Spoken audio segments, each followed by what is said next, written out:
about development and inheritance? What do you know about development? Without it, we wouldn't all be sitting in this room right now. Oh, hello. Thank you. We wouldn't all be here without development. That's right. We wouldn't all be here without inheritance either. Right. They kind of go together, don't they? Yeah. So we talked about the genes this morning, how those genes get mixed up, produce a whole new structure called the zygote. From the zygote on, mitotic division until here you are. Well, we're going to talk about development from fertilization through implantation, through the development of the placenta, a little bit about fetal development, gestation, a little bit about gestation. By the way, gestation is the formal term for pregnancy, and parturition, which comes after labor. And you can use those terms now with all your friends, right? You can ask, how's gestation going? When's parturition? And then you can teach them something, because they might not know those terms. So gestation is that period from fertilization through parturition. We have this period before development that is broken up into an embryological phase and a fetal phase. And the embryological phase is from 0 to the end of 8 weeks. And from the beginning of 9 weeks to parturition, that structure is called a fetus. The fetal development, the embryonic development is divided into 3 semesters, trimesters. There's first trimester, second trimester, third trimester. And the first trimester, as you might imagine, is really the most critical, because that's when all of the tissues get organized, the organs get developed, and the organs get supported. And then from the second trimester through the third trimester, it's building weight. It's building weight, especially the third trimester is just putting on weight. Second trimester, tissue building, but literally first trimester is getting all those organs and organ systems established. Really important. Got a little period after birth called the neonatal period, and we're not spending a lot of time talking about that. We're going to buzz right through all this development stuff and then talk about some heredity. So we have this image you're well familiar with now, right? The uterus. Here's our ovary. We have our follicle development. Every month, one of those follicles is showered with attention. By attention, I mean follicle stimulating hormone. And then luteinizing hormone comes in, and that one follicle that was ready to pop off, pops off. And it leaves behind something called a corpus hemorrhagica, which then becomes known as the corpus luteum. That's hence the luteal phase. And it's luteinizing hormone that creates this, because it causes ovulation, leaves behind the structure. This temporary end construction. This little secondary oocyte, remember, is arrested in prophase, in meiosis 2, whereby we have a collection, 23 sister chromatids. They have not been separated yet. Got a little polar body there from the first, prophase 1, metaphase 1, anaphase 1, telophase 1. When telophase 1 created this secondary oocyte, it hung on to that little polar body. It's tacked in there. And this oocyte is surrounded by the zona pellucida and actually your corona radiata as well. This is not depicting that cellular structure as well. This secondary oocyte then is fertilized if the sperm make it up there. And if the sperm make it in. Fertilization occurs, and this secondary oocyte completes meiosis 2. Completion of meiosis 2 produces 2 pronuclei, sperm nucleus, egg nucleus. Second polar body from where the sisters got separated. Now you're left with 1 chromosome, 23 of them from the secondary oocyte. Now we are going to create something called this is the ovum. When these two merge, we have a zygote. The zygote is a single-celled structure, also known as an embryo. This zygote undergoes mitotic division, which is specifically called cleavage.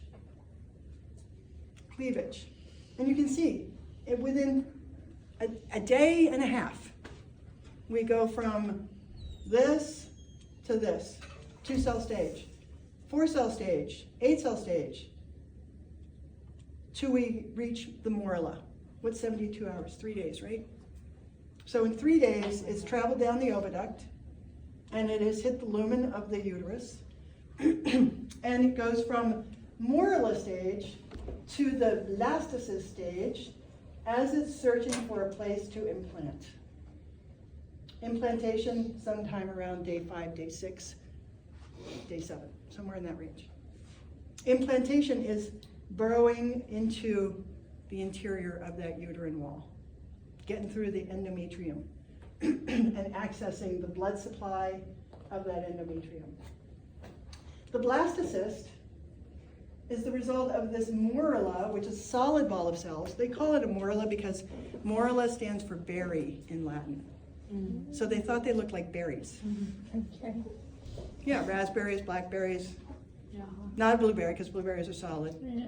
But raspberries, blackberries, those kinds of berries. Salmon berries. They're all delicious. They're all good. Boysenberries. They're all delicious. This blastocyst has an outer cell boundary called the trophoblast and an inner cell structure called the inner cell mass, and a hollow space known as the blastocele. Okay? That's what's happening. We know now that the sperm is haploid, that secondary oocyte is haploid. Even though it has duplicated chromosomes, they're duplicates. They are not separate. So the secondary oocyte is haploid as well. We got this fertilization that happens in the oviduct, and it has to happen within the first 24 hours, which means that the sperm has to be deposited, get up through the cervix, all the way up through the uterus, and down the right oviduct. How does it know? It doesn't. Scattershot approach. But there is some statistics that demonstrate that the right oviduct is more often the site of fertilization than the left. Oh, interesting. I know. Statistically speaking. May not be the same for you, right? It might be always the left oviduct. How would you know? How would you know? How would you know? And who really cares? Okay.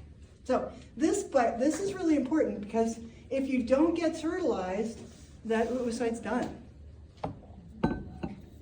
right?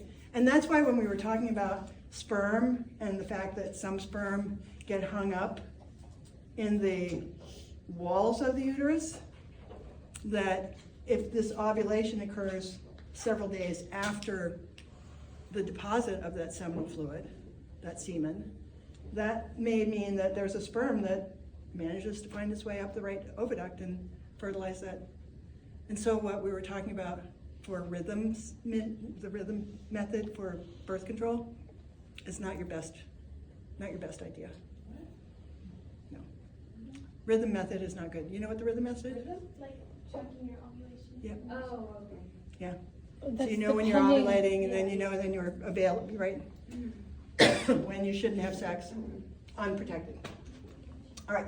So what happens is that little oocyte traveling down the uterine tube, and we know why it's pulled down the uterine tube, because we know that the uterine tube is lined with ciliated simple columnar. And by the way, I've been pretty lenient on the terminology, but you got to remember that saying something is ciliated is important because it's different to not being ciliated. It's non-keratinized is different to keratinized.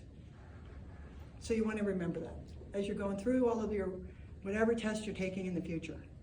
Because this next one will be multiple choice and you don't have to worry about whether it's The lab exam. the lab exam.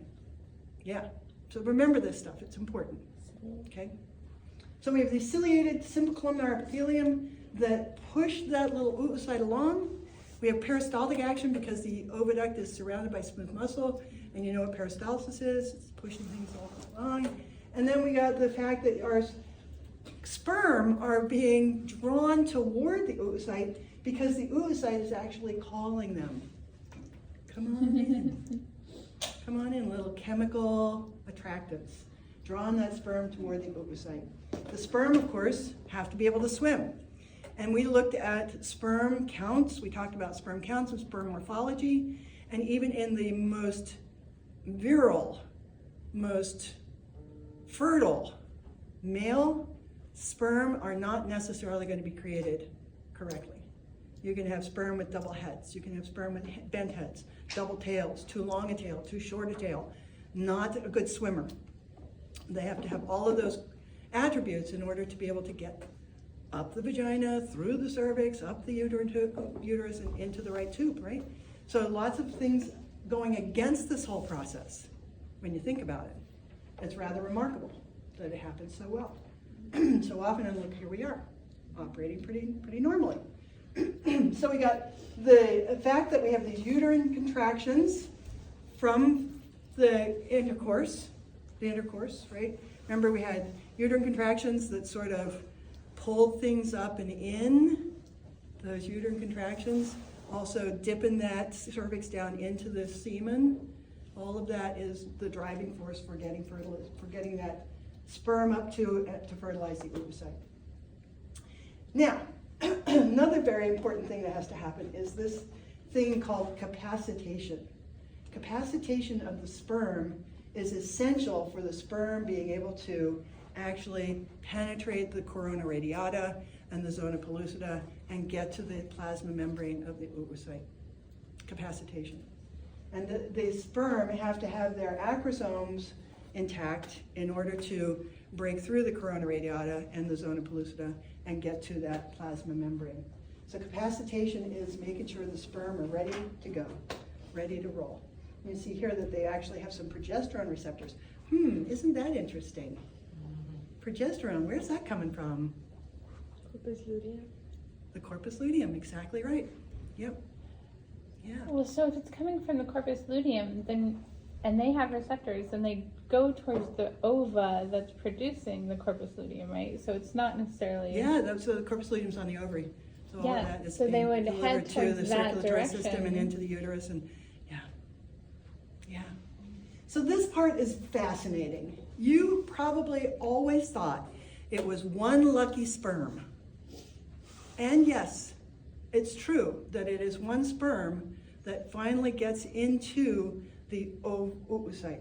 But it takes many sperm to enable that to happen. So it's just not one sperm that burns its way through. It's actually multiple sperm that create a pathway for the one sperm that actually takes advantage of everybody else's hard work. Isn't that crazy? So we have these multiple sperm to make the way into and hit this plasma membrane. We've got the corona radiata. They have to burn through the corona radiata cells. We've got the zona pellucida. They're going to be able to burn through the zona pellucida and then hit the plasma membrane and cause something called polyspermic block, fast block and slow block of polyspermia. Yeah. These human sperm, maybe 200 to 1,000 of them make it to that secondary oocyte. And it takes like many of them to literally create the hole, because once a sperm has hit the corona radiata cells, they're burning out their acrosome. What's the acrosome? The acrosome is that little cap filled with enzymes. Those enzymes are designed to burn through the corona radiata and the zona pellucida. Hyaluronidase is one of those enzymes. What else we got here? So, lots of different problems for the sperm. Remember, the vagina is very acidic, about 4 pH. So that's hard to get through. And then they got to get through the cervix. And if that cervical plug isn't nice and loose, not easy to get through. They might be able to take some advantage of the cervical mucus and direct them up into the uterus. Then they have to make sure they can get up through the uterus and then, choosing the right uterine tube. So some of them go to the wrong tube. There's no oocyte waiting for them there. And then they have to be able to deal with this surge of peristalsis pushing the oocyte this way, and the sperm are swimming against the tide, against the current, right? They are literally not being pulled, they're flashing their tail and trying to get up there. Hard work. There's a nice little video here of the sperm's epic journey if you'd like to watch it, it's fun. So capacitation is the ability for the sperm to actually get this done. So we have the sperm that reach the uterine tube. They're the ones that are likely going to be the first to the oocyte. One of them might make its way all the way through. But again, it's the collective effort. I didn't realize that. Multiple sperm have to create the burrow, the tunnel by which one sperm takes advantage that hasn't burned out its acrosome. Because that acrosome is essential for getting through and to the plasma membrane. Okay.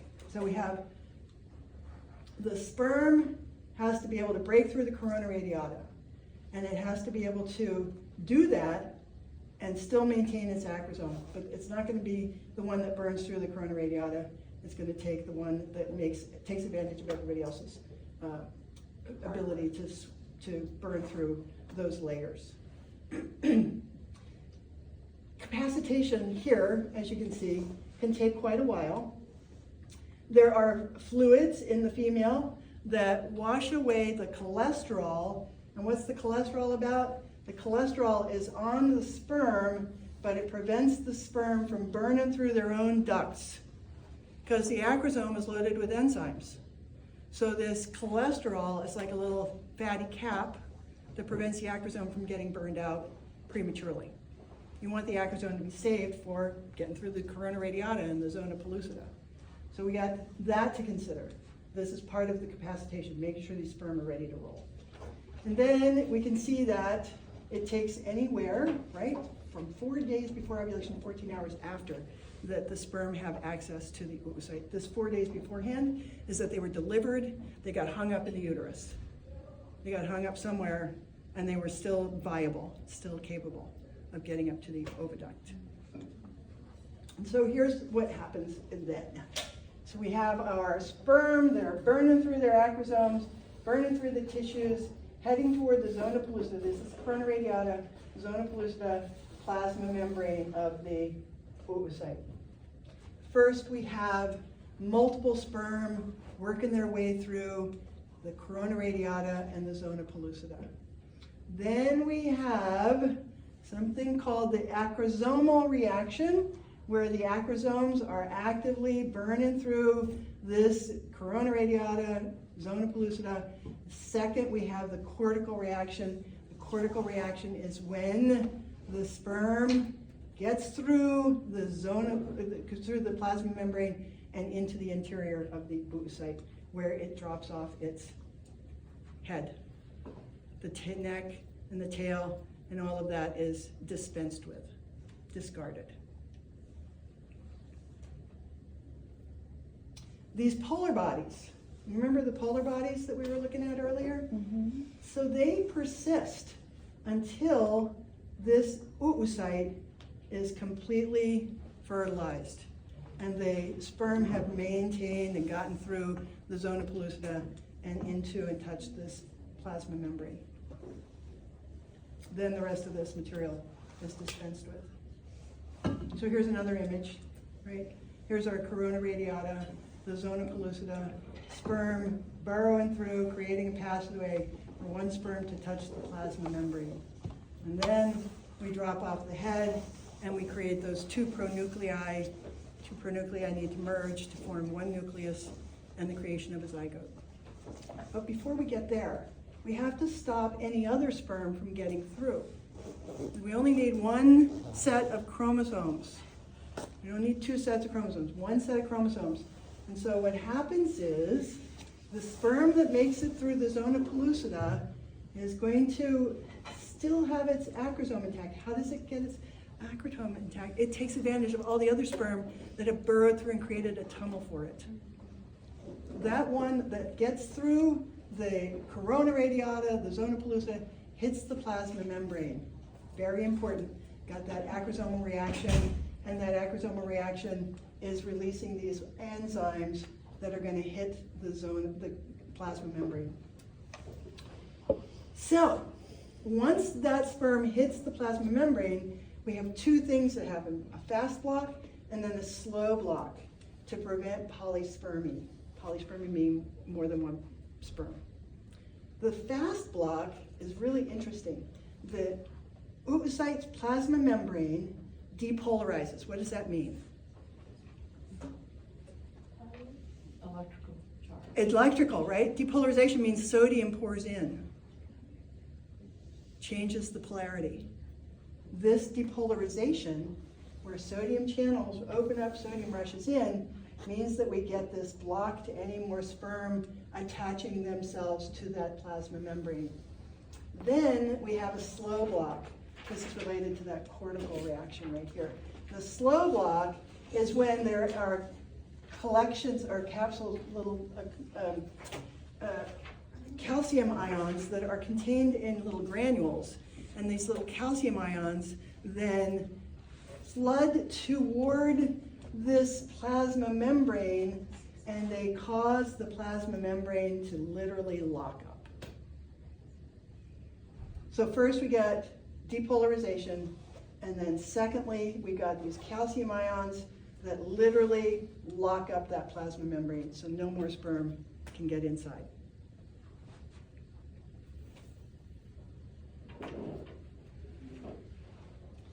Fast block, slow block to polyspermy leads then to the secondary follicle, the secondary oocyte now is going to complete meiosis II. And when the secondary oocyte completes meiosis II, it means that those sisters that were all, you're that cold? Wow, It is pretty chilly in here. really? Yeah. It's another benefit of postmenopausal. The secondary oocyte contains sister chromatids, 23 of them. And then to complete meiosis II, those sisters get separated. And one set of those sisters creates another polar body.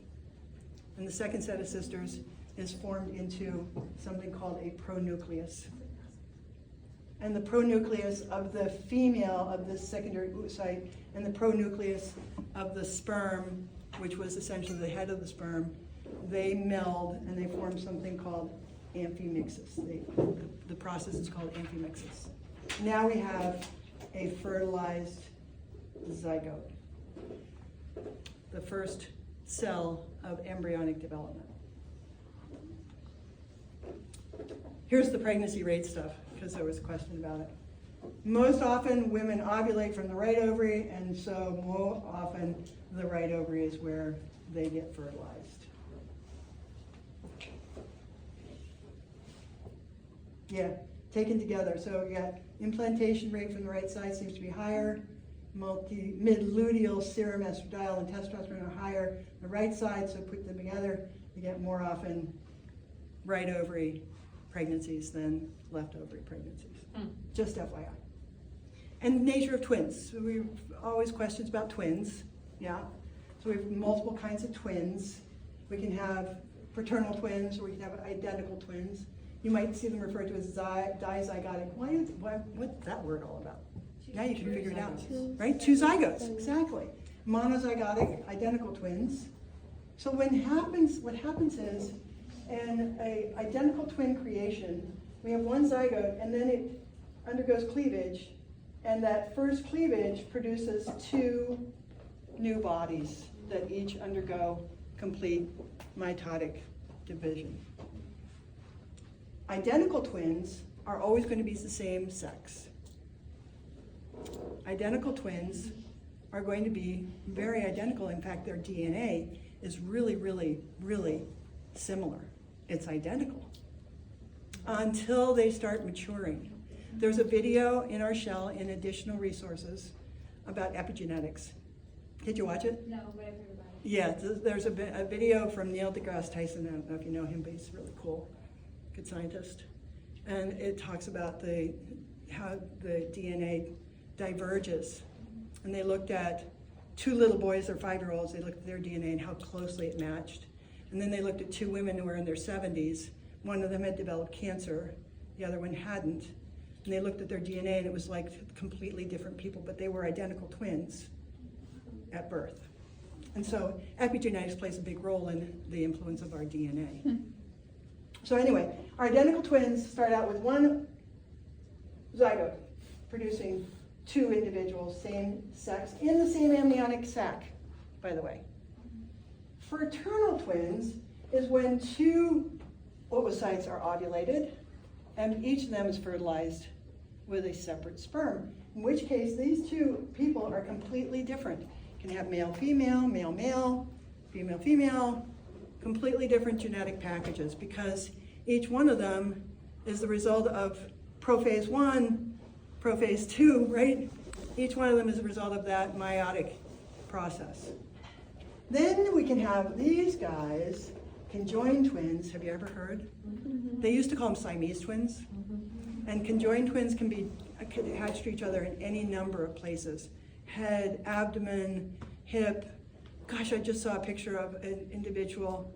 Poor guy, he was born in the 1800s. He was just such a freak because he had a twin that had partially developed attached to his abdomen, and they had no way of severing it because our surgical techniques were so primitive.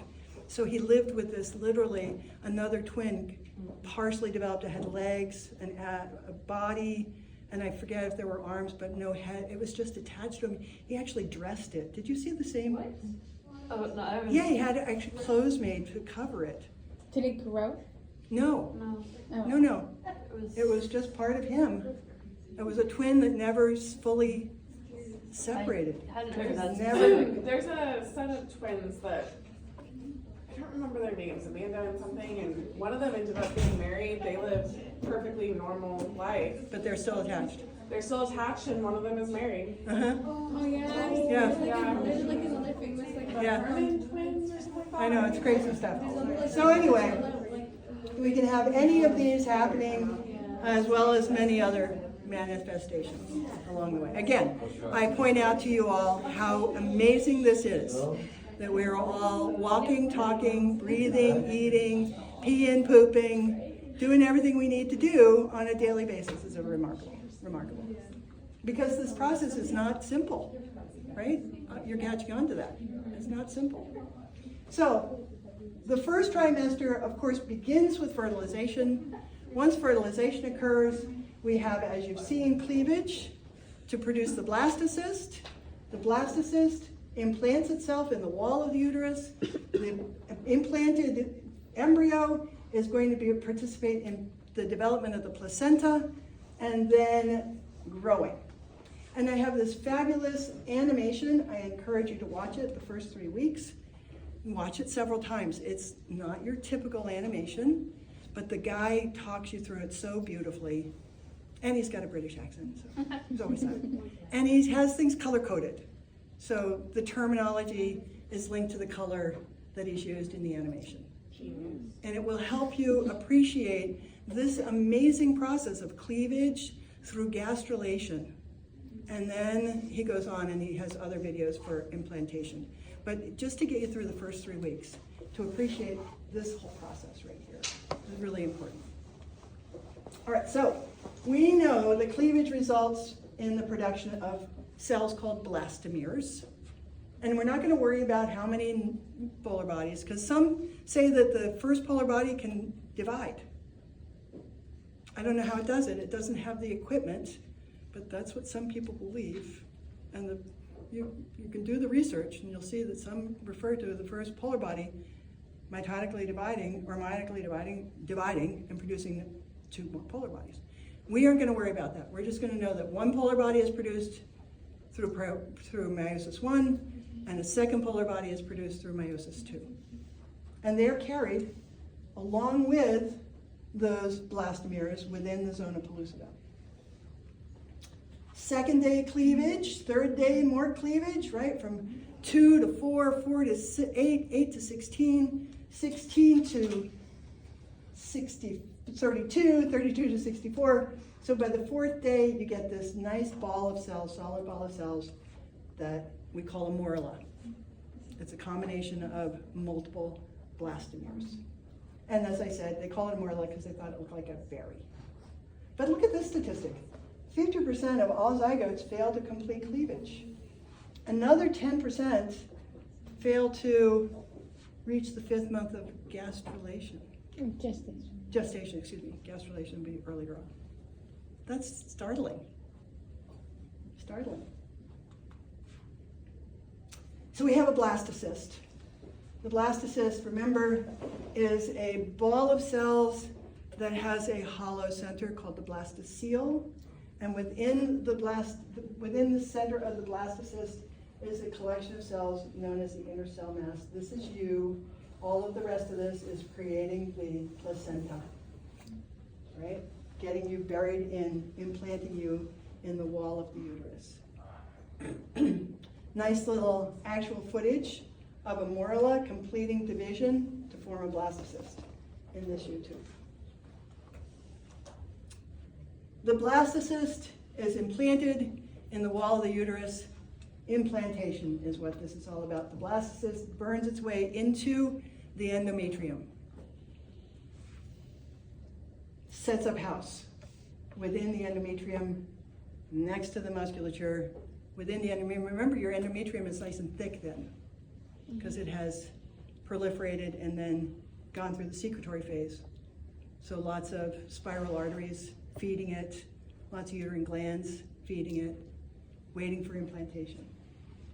And the blastocyst has become known as a trophoblast.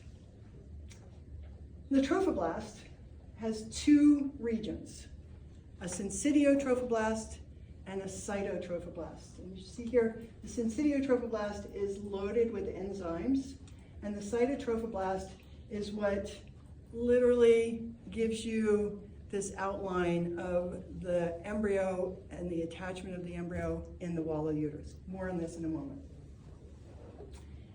Now, remember us talking about hormones earlier? It's the trophoblast that releases the human chorionic gonadotropin, which is the hormone that's used for those birth tests, or pregnancy tests. Yeah. We can't watch implantation on ATV anymore because it doesn't exist. Oh yes, it does. It's a YouTube channel. That's right. We can watch implantation on YouTube. But implantation is not terribly complex. I mean, I think it's easy enough for you to understand. Here's your blastocyst. And the blastocyst has cells on the outside called the trophoblast. And the blastocyst has cells on the inside called the inner cell mass.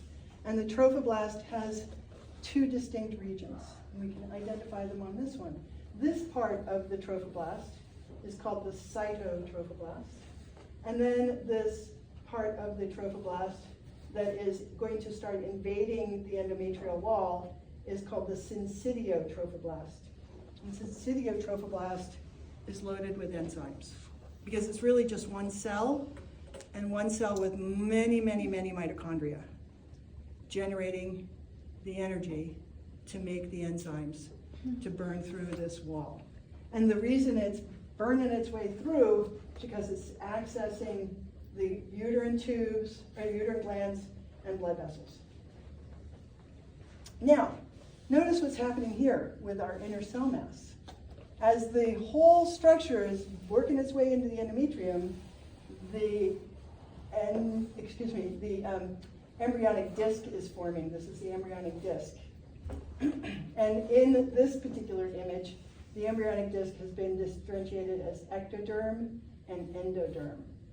When you hear if you do the first 3 week animation, he describes these first two layers as epiblast and hypoblast, which then further differentiate into ectoderm and endoderm. Here's another image, right? There's our inner cell mass, there's our trophoblast, there's our cytotrophoblast, there's our syncytiotrophoblast, working its way into accessing blood vessels in the uterine glands. 6 days after ovulation, it's working its way in. So if you're experiencing cramping, maybe you got an embryo trying to implant itself in the wall of your uterus. As I said earlier, the syncytiotrophoblast, multinucleated, multimitochondrial structure that's creating all these enzymes to work their way through this endometrium. What else do we want to look at? Earlier, there were a lot of questions about the chorion. Yeah, ultimately, the syncytial trophoblast becomes the chorion because it's the one that's accessing those blood vessels and becomes those chorionic villi and the villus spaces, the intervillus spaces for maternal. Well, you already know about ectopic pregnancies. Did you know that ectopic pregnancies happen in the uterine tube or the oviduct? And so when you have an ectopic pregnancy, then you obviously are going to have a tubal pregnancy, and the tube is not big enough. While you might have some implantation, because there's a blood supply there, those cells are going to continue to divide and grow and grow and grow, and the tube can only accommodate so much mass. And that's when you have the emergency. That's when you end up going to the emergency room and emergency abortion, because that's what this is. This is an abortion. Okay, good luck, Juliet. Thank you. I know somebody that had one and she can't carry her own baby anymore. She almost passed away too. She Yeah. almost died when she lost her baby. Yeah. Well, the baby was growing in Obviously, the, yeah. yeah. You can also have, this is really bizarre. Look at this. Abdominal pregnancies can happen. And abdominal pregnancies can happen anywhere that developing embryo finds a good blood supply Well, how did it get and can there? attach itself. Well, it just didn't get pulled up by the fimbria.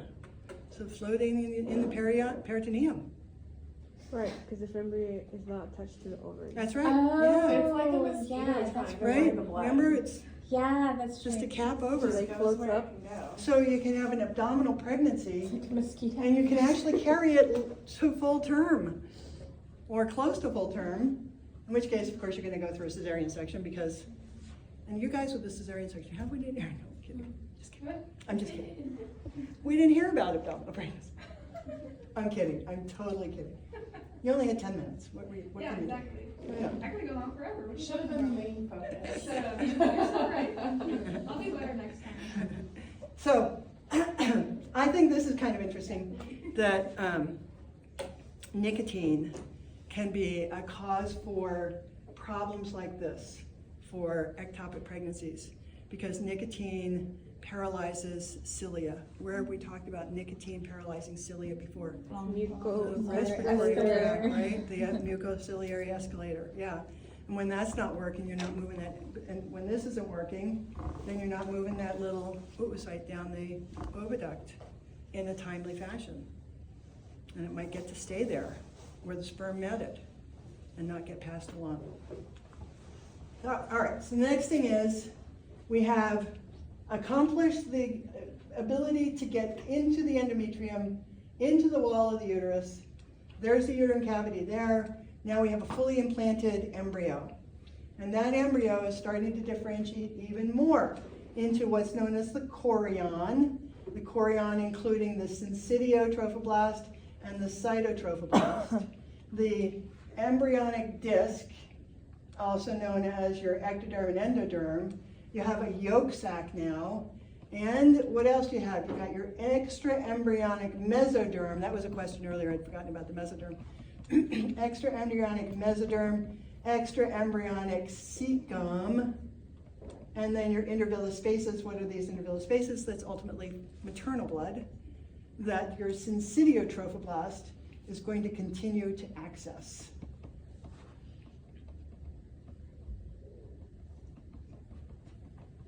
Next phase, after we get here, is to undergo something called gastrulation. And gastrulation is literally forming the 3 germ cell layers, ectoderm, mesoderm, and endoderm, through this process of cell division, cell migration. Another great video on gastrulation. And here is how important I think these videos are for you to pay attention to, because they're really going to help you understand what's going on here.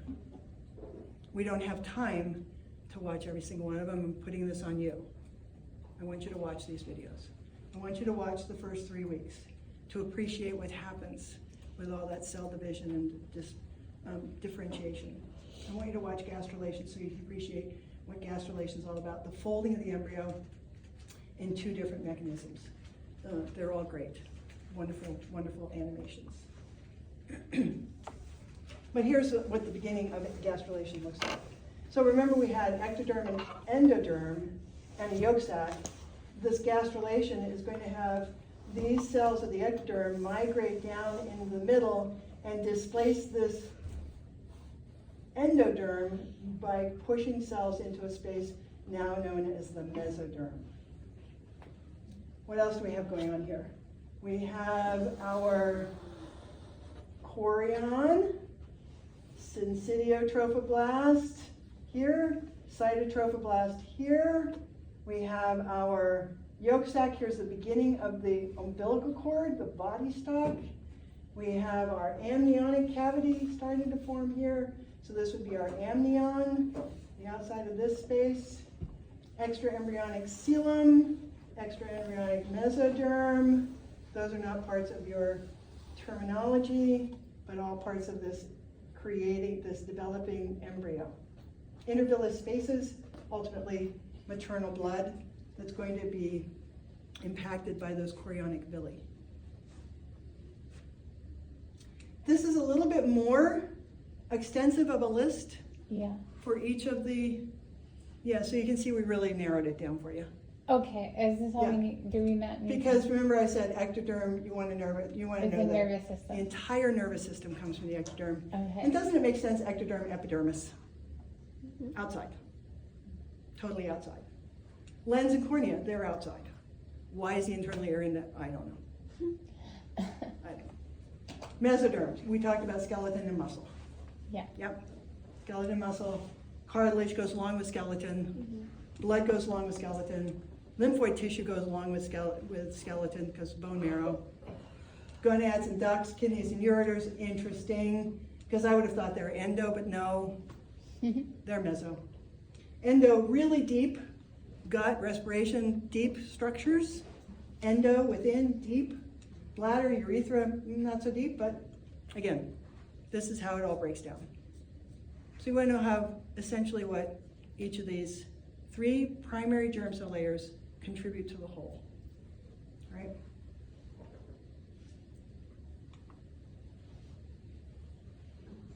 So we know what the yolk sac is, right here. And we know that the yolk sac now, interestingly enough, is responsible for making your blood cells early on. Because obviously there's no skeleton, there's no bone marrow, and you gotta have some blood cells, because how do we get oxygen and glucose and everything around to these cells? Through a circulatory system, and we gotta have some blood cells to get that process going. Interestingly enough, right, gonadal stem cells. Who knew?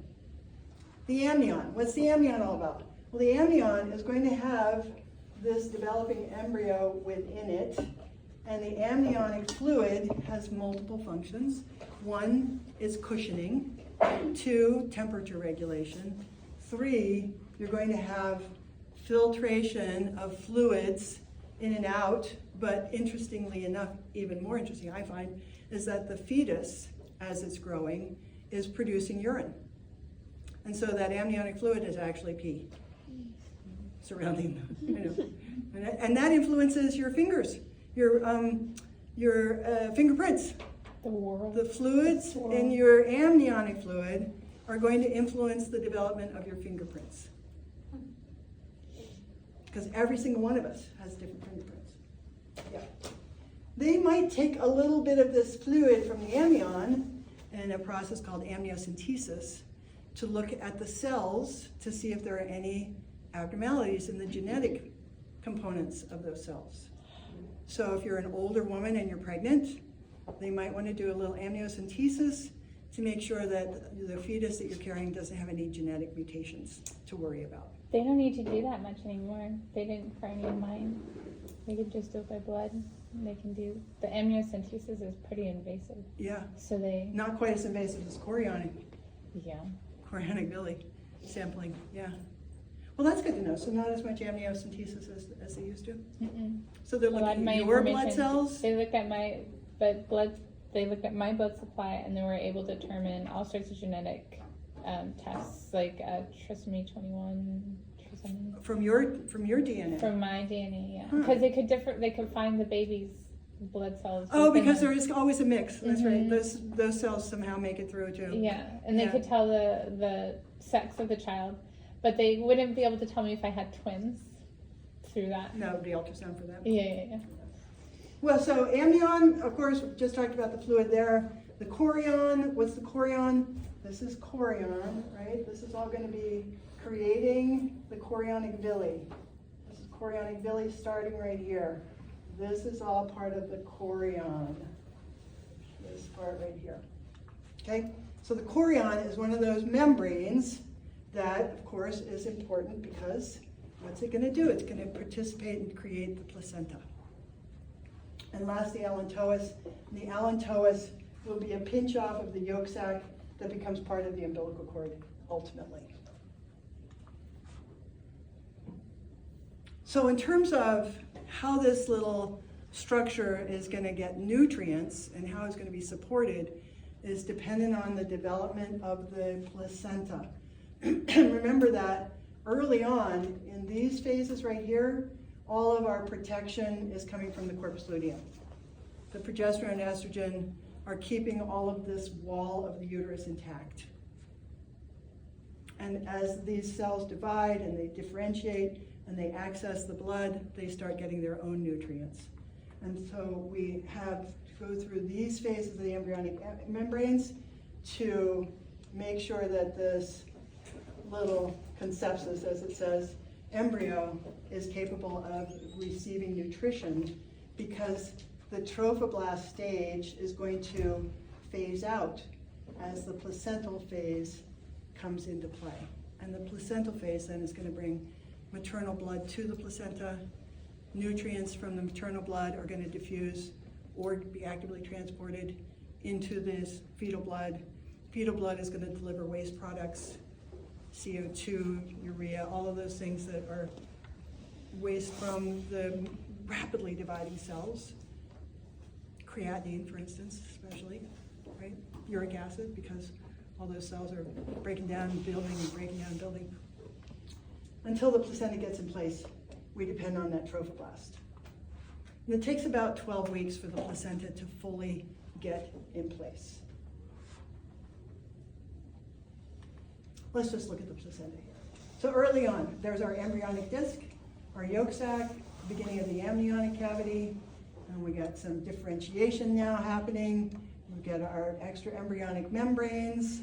We got from here, we go to this phase where we've got gastrulation occurring and our chorionic villi are starting to form.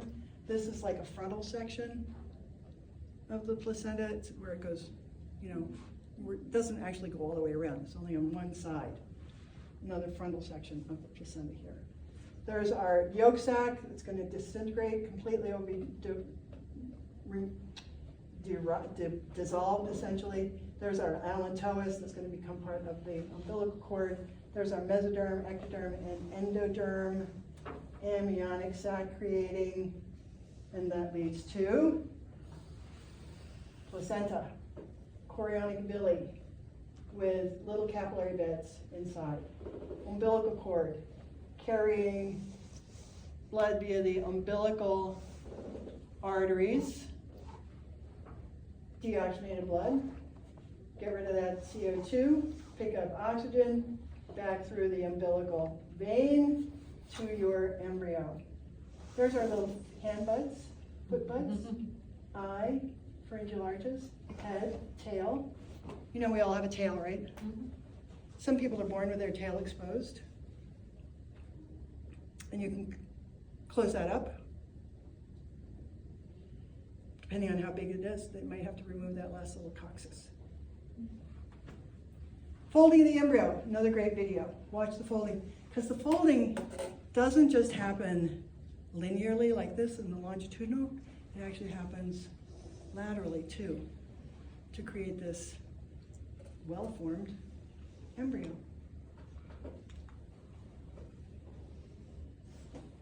A little bit closer view of the chorionic villi. Umbilical vein, where's the umbilical vein going? Back to the heart, carrying freshly oxygenated blood. Umbilical arteries coming from the embryo, coming from the fetus, delivering that deoxygenated blood to the chorionic villi. That CO2 is in high concentration here. Remember talking about the female CO2, the partial pressure of CO2 is reduced in the pregnant woman, and that's because we want to have a higher concentration, so that concentration gradient is available to get CO2 out of the fetal blood and into the maternal blood. So this is maternal blood that is pooling around the chorionic villi. You're calling them placental sinuses here, you call them intervillous sinus, call them maternal sinuses, whatever works. Just know that's mom's blood. Just know that's mom's blood. Exactly right. There is the idea of how that placenta is located in one region of the uterus. It doesn't cover the entire wall of the uterus. It's one region. And it's about this big, the placenta. Loaded with blood, obviously. Yeah. So, a couple of other images of development here. What's this, week 3? Week 3, you can see that we have a head region and a tail region. We have the allantois well established, the yolk sac well established. You got your chorion. What's the chorion doing? It's starting to create chorionic villi. Chorionic villi. There's a syncytia trophoblast continuing to burrow through. Why is it continuing to burrow through? Because there's no placental support yet. We haven't completed the development of the placenta. Getting a bit more, see these chorionic villi starting to develop? There's our yolk sac, the head region, tail region. Then we have our yolk sac starting to get pinched off. And we got, the development of a gut right there. What's that, week 4? Week 5.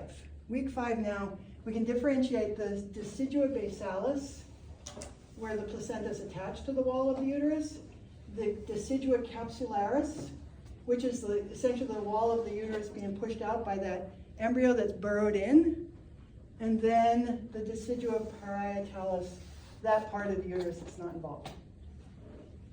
Even greater development happening within our embryo. Week 10, significant development, right? Now we are not a embryo anymore. Now it's a fetus. Remember, the end of week 8 is the end of embryonic development. Now we have a fetus. Umbilical cord established, placenta is getting well established. Remember, it said about 12 weeks to fully get the placenta engaged and running and supporting. Looks like pretty good here. There's our decidua basalis, our decidua capsularis, our decidua parietalis.